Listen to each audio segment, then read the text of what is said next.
السلام عليكم ورحمة الله وبركاته. حبايب قلبي متابعيني في أي مكان، برحب بكم وجودكم على الرأس من فوق. إن شاء الله هنتكلم النهاردة في موضوع ممكن مهم جدا جدا جدا لأي أم بتشتكي من النقطة دي. بإذن الله حط رجلك على الطريق الصح كده، اللي انت لو اتبعت الخطوات دي بإذن الله ابنك هيتحسن جدا. ايه هو موضوع النهارده؟ ايه هي مشكلة النهارده؟ ابن ضعيف في الاملاء، ابن بيقرأ كويس لكن بيجي بيكتب الكلمات غلط، لا اما بيزود حروف من دماغه، لا اما بينقص حروف، لا اما بيكتب حاجات غلط، لا اما بيبدل الحروف مكان بعضها. وممكن يكون الطالب وصل لمرحلة كبيرة في المرحلة العمرية وبرضه لسه بيغلط في الاملاء. طيب، هنعرف ازاي الطالب بيغلط في الاملاء او اللي هو ضعيف في الاملاء؟ طبعا من التدريبات الكتير. اكيد الام بتلاحظ كراساته كشكله، بتمليه، بتشوف مذاكرته فبتلاقيه كاتب غلط وناقل غلط، فبالتالي بيحصل المشكلة وبتلاقي الام متضايقة جدا وزعلانة وبتدور على اسباب للمشكلة دي. اول حاجة عشان تحل المشكلة دي اللي هو ضعف ابنك في الاملاء او ضعف الطالب في الاملاء، لازم تحددي الاول المشكلة. يعني ايه تحددي المشكلة؟ يعني تعرفي ايه سببها. هل هو مثلا ما بيسمعش كويس، يعني عنده مشكلة في السمع، فممكن احنا نمليه كلمة هو بيسمعها غلط، او بياخد الحرف احنا نطقنه غلط فبالتالي بيكتبها على حسب ما سمعه. لان في برضو ناس بتنطق بعض الحروف خطأ، او بننطق الجملة خطأ فبعدين هو بيكتبها زي ما هو سمعها. فلازم نحدد ايه سبب الخطأ اللي عنده، او هو بيكتب خطأ ليه. طيب، يبقى ده اول حاجة، تحديد السبب. لان تحديد السبب هو نص العلاج. لما اعرف سبب الحاجة هقدر اعالجها وهقدر امشي على الخطوات اللي بتعالج الاسباب دي. فاول حاجة انا بحدد السبب. هل هو مثلا مشكلة سمعية، مش قادر يسمع كويس، او بيلخبط في الحاجة اللي بيسمعها فبيكتبها او بينقلها بشكل وحش؟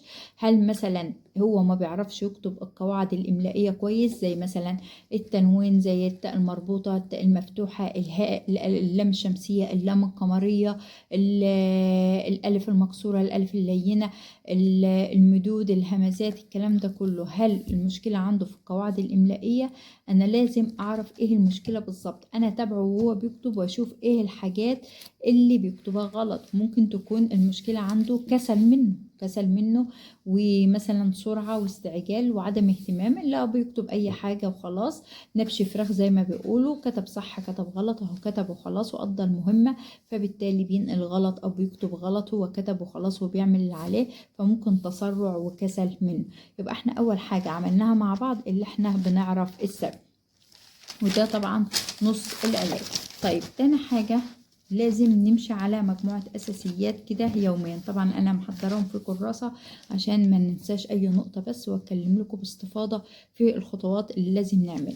لازم نمشي على مجموعة أساسيات كل يوم. كل يوم ابن ضعيف في حاجة، ما مشيش مثلا عليها يوم وبطل 10 ولما افتكر والهفة تجيني كده أقول له طب تعالى بقى نشوف الإملة بتاعتك أو حاجة. لا، أنا همشي عليها يوميا عشان ألاقي نتيجة ملحوظة ويتحسن بإذن الله.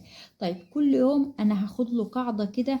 يعني أنا حددت المشكلة بقى، حددت لو هو ضعيف في السمع أو حاجة أنا مثلا هروح أكشف هشوف ودانه مالها كده. لو هو ضعيف بسبب القواعد الإملائية، ودي غالبا بسبب القواعد الإملائية، فأنا خلاص أنا همسك له كل يوم قاعدة قاعدة. همسك له من أول المدود، همسك له من أول التاء المربوطة والهاء والتاء المفتوح، همسك له اللي هو الألف المكسورة والياء، همسك له مثلا الهمزات، الهمزة المتطرفة والهمزة المتوسطة، وكل أنواع الهمزات وإيه السبب اللي هي جاية كده، إيه اللي هي مكتوبة، ليه مكتوبة متطرفة وليه مكتوبة على نبرة وليه مكتوبة في النص وليه مكتوبة على ألف، وهكذا. هديله مثلا يوم للشدة وتحليلها المقاطع الصوتية، هديله يوم للتنوين بأنواعه. فكل حاجة أنا لاقيه بيغلط فيها من القواعد الإملائية أنا همسكها له واحدة واحدة واحدة واحدة لحد ما أتقنها تماما. طب همشي إزاي؟ أنا وليكن هو التاء المربوطة والهاء والتاء المفتوحة، لما باجي أمليه كلمات ممكن يكتب لي مثلا شجرة ألاقي كاتبها لي هاء. أقول له مثلا بيت، يكتب لي بيت بالتاء المربوطة في آخره، ما بيكتبها ليش تاء مفتوح. فأنا هعرف منين؟ يعني هعمل إيه بقى؟ أنا عرفت الغلط أهو، وعرفت هو فين بالظبط بيغلط في إيه. فأنا كل يوم هدربه على القاعدة اللي أخدها. هدربه إزاي؟ هخليه يقرأ جمل من نفس القاعدة، يعني جمل فيها كلمات، وليكن أنا أمشي بقى يعني نفس النظام كده. هكلمكم على حاجة واحدة اللي هي التاء المربوطة والهاء والتاء المفتوح اللي هي.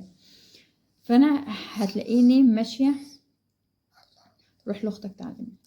فانا هتلاقيني ماشيه على قاعده مثلا الفرق بين الهاء والتاء المربوطه والتاء المفتوحه. انا ماشيه على القاعده دي، هاء وتاء مربوطه وتاء مفتوحه. فانا اعمل ايه بقى؟ انا هدربه كل يوم على جمل فيها الثلاث كلمات دولت، الهاء والتاء المربوطة والتاء المفتوح.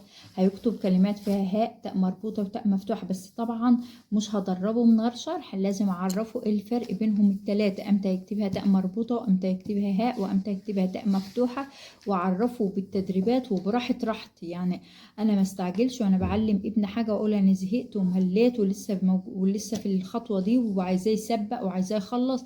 لا، انا براحتي خالص. هو اتقن الخطوه دي، انا هتنقل على الخطوه اللي بعدها. ما اتقنش الخطوه دي، هقعد اديله فيها تدريبات طول عمره لحد ما يتقنها ويفهمها تمام. طيب يبقى انا كده هدربه كتير على القاعده اللي خدها، ودي من الاساسيات. كل يوم مثلا انا هبدا له بالتنوين، هبدا له بالتاء المربوطه التاء المفتوحه، هبدا له بالمدود، هبدا له بالتنوين، هبدا له بالشده، باي كان قواعد املائيه انا هقعد ادربه عليها يوميا. هيقرا منها جمل، هيقرا جمل عليها، هيكتب جمل مكونة من القاعدة دي أو فيها القاعدة دي بشكل ملحوظ عشان يعرف يفرق بينها.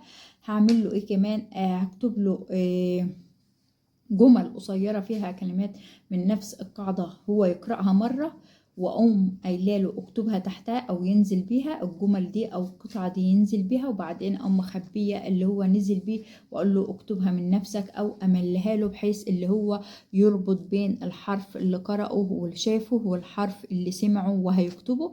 وده خطوه جميله جدا. كتر التدريبات على القراءه يا جماعه. ابن ضعيف في الاملاء اقرأه كتير واخليه يكتب، اقرأه كتير واخليه يكتب، اقرأه الحاجه اللي يقرأها اخليه يكتبها. يعني اقرأه مثلا قرأت الجمله ده من 3 كلمات، اقول له طيب اقرأها، ايه اكتبها بقى. طيب مرة هيغلط فيها اقول له طب خلاص اكتبها وانت باصص عليها او هو شايفها، او ينزل بيها زي تحسين خط كده، اللي انا بكتب له الجملة وينزل بيها كأنه لسه في التأسيس، اللي هو بينزل بالكلمة او بينزل بالجملة. هو كتبها ونزل بيها خلاص وعرفها. انا ما بكترش عليه، هو كتبها مرة مرتين خلاص يعني ادركها في دماغه. اقول له طيب ايه اللي بالصفحة بقى او داريها واكتبها تاني لوحدك بقى املا، فهشوفه هو خلاص عرف شكل الحرف ازاي، عرف نطقه ازاي، عرف القاعدة اللي هو كان غلطان فيها بتتكتب ازاي. فخلاص يبقى انا كده بدربه تدريب عملي. طبعا بستخدم حاجة اسمها الإملاء المنظورة زي ما احنا قلنا، اللي هو يقرأ الجملة الأول ويشوفها كويس جدا ويتمعن فيها، وبعدين نقول له طيب هنكتبها الوقت بقى، واخبيها واقول له اكتب. طيب وبعد التدريبات دي كلها هنعمل إملاء سماع، اللي أنا بمليه فقرة من 3 جمل، من جملتين، من 3 كلمات، زي ما ربنا يفتحها عليا بقى. فانا بمليه فكرة موجودة فيها الكلمات على نفس القاعدة دي وبخليه يكتبها. طبعا هجيب كلمات منين، هجيب فقرات منين، هجيب تدريبات منين؟ النت مش مخلى حاجة.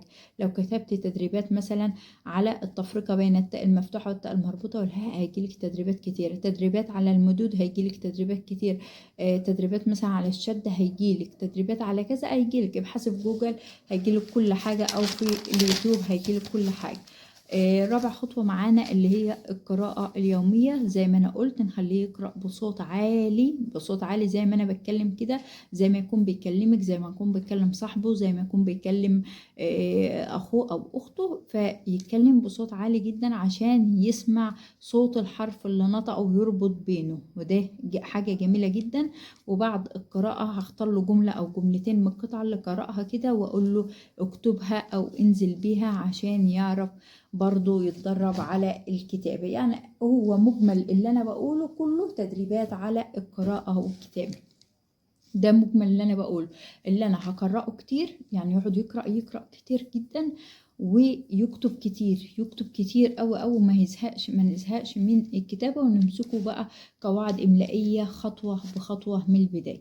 طيب الخطوة اللي بعد كده التشجيع والمتابعة. طبعا التشجيع عندنا أحسن من العقاب 100 مرة. يعني لما أعمل له كراسة وبشجعه فيها، اللي هو كل ما يعمل حاجة صح مثلا أديله نجمة، أحط له ستيكر شاطر، برافو، ده أنت ممتاز، ده أنا مبسوطة منك، ده أنا كذا، ده أنا كذا.